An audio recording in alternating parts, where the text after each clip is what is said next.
дар деҳаи меҳрободи деҳоти гулистони ноҳияи восеъ сокинони ин деҳот имсол иди наврӯзро дар сероҳҳои байни деҳаи меҳробод ҷашн гирифтанд. Дар ин чорабинӣ наврасону ҷавонони деҳот бо либосҳои миллӣ ҳусни ин маъракаи идонаро боз ҳам зеботар гардониданд.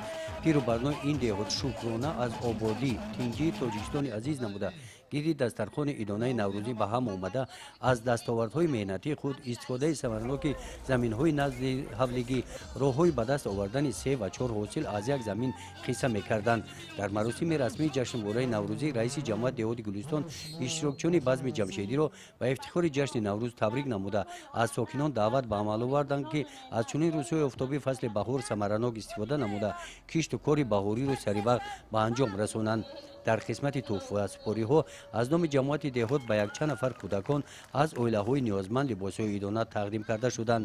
дар қисмати фарҳангии чорабинии наврӯзӣ дар базми идона бо рақсу сурудҳои ватандӯстона хотири иштирокчиёни чорабиниро шод гардониданд.